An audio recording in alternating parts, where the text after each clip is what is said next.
नमस्कार दोस्तों, स्वागत है आप सभी का आपके अपने यूट्यूब चैनल रिटेल अड्डा में। चैनल पे नए हैं तो सब्सक्राइब करें और बेल आइकन को प्रेस करें ताकि वीडियो की नोटिफिकेशन आप तक पहुंच पाए। तो देखिए, आज एक स्टॉक के बारे में डिस्कस करेंगे। स्मॉल कैप स्टॉक है और जो आगे चल के बहुत बड़ी रिटर्न जनरेट करने की इसमें कैपेसिटी है। और कैपेसिटी क्यों है इसका भी रीज़न मैं आपको इसी वीडियो में बताऊँगा। और ये कोई पेनी स्टॉक नहीं है जो बहुत सारे वीडियोज़ में देखता हूँ, उसमें लोग पेनी स्टॉक के पीछे ही ज़्यादा ध्यान दिए रहते हैं। लेकिन आपको बता दूं, अगर आप इस स्टॉक को पकड़ते हैं तो ये कहीं से भी किसी लिहाज से भी एक बहुत बड़े मल्टीबैगर से कम नहीं होने वाला है आने वाले समय में। और ये मैं क्यों कह रहा हूँ, इसका आपको वीडियो पूरा देखेंगे तो पता चलेगा। तो फिलहाल प्राइस जो देख लेते हैं, 2600 पे आज क्लोजिंग हुई है और मार्केट जो है 1% गिरा है, लेकिन ये लगभग आधा परसेंट की गिरावट के साथ बंद हुआ है। 5 दिनों का चार्ट हम देखेंगे तो हमें पता चलेगा कि इसमें कुछ ज़्यादा ही तेज़ी से गिरावट आई है। तो अगर आप देखें तो 5 दिनों में तो 7% डाउन है, एक महीने में ये 6% ऊपर दिखेगा आपको, 6 महीने में ये आपको दिखेगा लगभग 12.5% ऊपर। और यही इसकी हिस्ट्री है, यानी आपको पता चल गया होगा ये रीसेंट लिस्टिंग कंपनी है। और 2021 में इसका आईपीओ जो था one of the most subscribed IPO था। इतना इसके लिए ज़्यादा डिमांड था, लेकिन अब स्टॉक जो है आप देखेंगे प्रीमियम पे खुला ही, लेकिन उसके बाद 2000 को टच किया, फिर ऊपर 2800 तक गया और अब फिर से 2600 को आ गया है। तो अगर आपको ये 2500 के आसपास आता है तो आप बिल्कुल कुछ क्वांटिटी यहाँ पे ऐड कर सकते हैं। हालांकि अगर आपका लॉन्ग टर्म का विज़न हो, मतलब लॉन्ग टर्म मतलब 10 साल का ज़्यादा, तो आपको किसी भी डिप का, हर डिप का फ़ायदा इस्तेमाल करने आना चाहिए।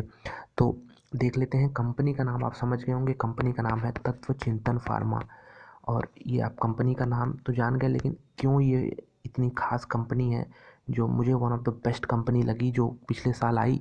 आईपीओ में 50-60 आईपीओ आए थे, उसमें से मैं नंबर 1 इसको, इसी कंपनी को दूंगा रैंकिंग में। तो इसके पीछे का रीज़न जान लेते हैं। चलिए रीज़न के लिए चलते हैं screener.com पे। तो इसके आए हैं क्वार्टरली रिजल्ट के बाद इसमें आई है गिरावट। और ये हाई देखेंगे आप तो ये लगभग 3000 का हाई है। 2800 में उसे देख रहा था, लेकिन वो 3000 का था। तो 3000 से ये आ गया लगभग 2600 पे, यानी देख सकते हैं आप 400 पॉइंट की तो करेक्शन इसमें ऑलरेडी हमें देखने को मिल चुकी है। तो चलिए कुछ नंबर्स देख लेते हैं। मार्केट कैप इसका है 5771 करोड़ का, जो कि एक स्मॉल कैप कैटेगरी का स्टॉक है ये। और जो इसका स्टॉक पी है वो 58 का है, 58 का। अगर आप कुछ समय पहले फॉलो कर रहे होंगे स्टॉक को तो इसका पी आपको 110 120 के आसपास दिख रहा था।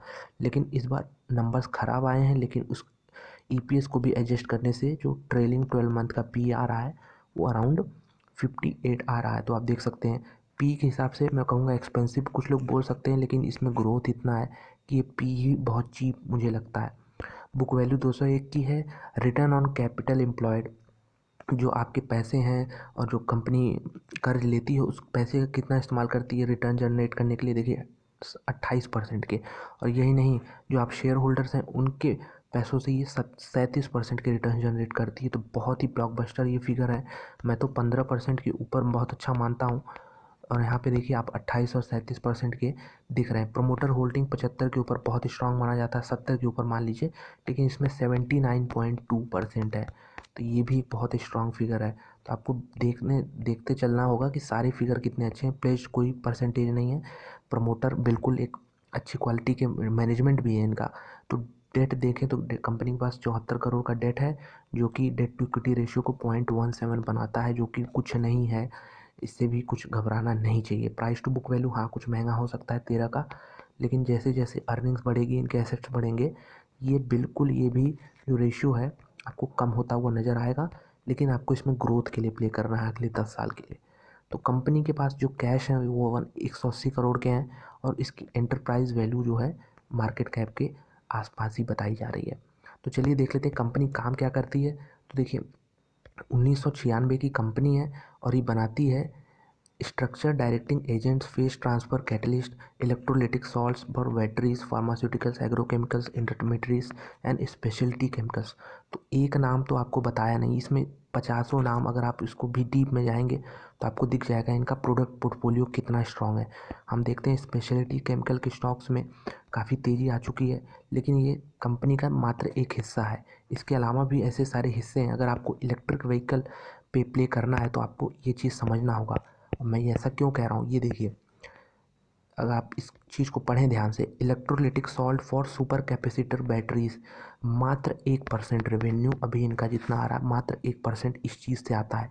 तो जो इलेक्ट्रोलिटिक सॉल्ट बनाते हैं और वो सुपर कैपेसिटर में यूज़ होता है। सुपर कैपेसिटर कहाँ यूज़ होता है, आपका ऑटोमोबाइल बैटरीज में यूज़ होगा। तो बिल्कुल इलेक्ट्रिक व्हीकल, अगर आपको थीम प्ले करना है कि इंडिया में आने वाले 10 सालों में इलेक्ट्रिक व्हीकल कंपनीज आएंगी और उनके कार आएंगे, कार में बैटरी लगेगी, तो बैटरी में जो यूज़ होगा इलेक्ट्रोलाइटिक सॉल्ट, उसके लिए सुपर कैपेसिटर ये कंपनी बनाती है।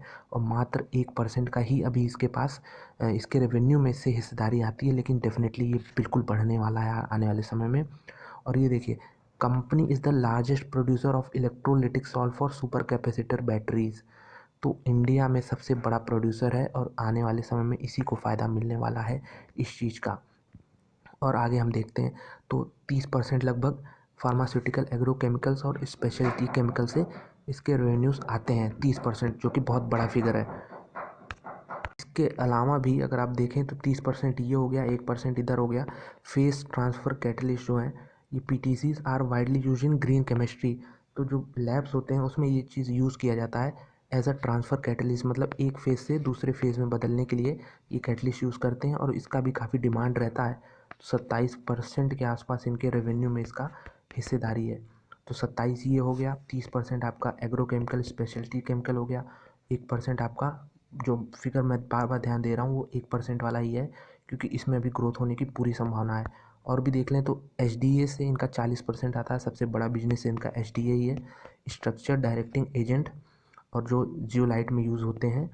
और जियोलाइट का कहाँ यूज़ होता है, जियोलाइट ट्रांजिशन मेटल जैसे कॉपर और आयरन में यूज़ होते हैं फॉर कैटेलिटिक रिडक्शन। तो ये आपने देख लिया प्रोडक्ट पोर्टफोलियो, 154 प्रोडक्ट हैं इनके। तो बहुत बड़ी लिस्ट है और इस तरह के आपको इसमें बिल्कुल बने रहना चाहिए अगर आपके पास है, और जिसके पास नहीं है उसको भी यहाँ पे ऐड करना होगा। ये बिल्कुल एक पोर्टफोलियो का ही स्टॉक है ये। अगर हम इसके नंबर्स देखें, क्वार्टरली रिजल्ट देखेंगे, तो मार्जिन जो आ रहा था, मार्जिन का ही खेल है सब। 20%, 11%, 31%, ये तो बहुत ज़्यादा हो गया था, लेकिन अब कहीं ना कहीं ये हमको दिख रहा है 25 के आसपास सेटल होता हुआ। तो जो कंपनी ने गाइडेंस दी है वो 23 से 27 की दी है। तो 23 से 27 के बीच में ही आपको ऑपरेटिंग प्रॉफिट मार्जिन सेटल होते हुए नज़र आएगा। इस क्वार्टर में देखिए ऑपरेटिंग प्रॉफिट ज़रूर कम आया है पिछले क्वार्टर से और एक साल पहले से, लेकिन ये सब देखिए रॉ मटेरियल का कॉस्टिंग की वजह से एक्सपेंसेस बढ़े हैं, आपको दिख रहा होगा। एक्सपेंसेस में तेज़ी आई है और साथ में सेल्स में भी थोड़ी गिरावट आई है। तो इससे रिलेटेड तो बहुत सारे वीडियोज़ आपको मिल जाएंगे, लेकिन अगर आप इसके नंबर्स खुद देखें तो आपको खुद एहसास हो जाएगा। 2018 से हमको हमारे पास नंबर्स हैं इसके, और देखते हैं सेल्स 136 करोड़ से बढ़ के अगले पिछले 12 महीनों में 444 करोड़ हो गया, लगभग 3 गुना हो गया। और प्रॉफिट भी 5 गुना हो चुका है। तो स्टॉक क्यों नहीं 10 गुना होगा आने वाले 10 साल में, उसका 100 गुना होगा आने वाले 20 साल में, अगर सब कुछ सही रहा तो। इस चीज़ को ध्यान में रखिएगा और इस पर बिल्कुल स्टडी करिएगा, क्योंकि इससे अच्छा कंपनी मेरे ख्याल से पिछले साल कोई आया नहीं है।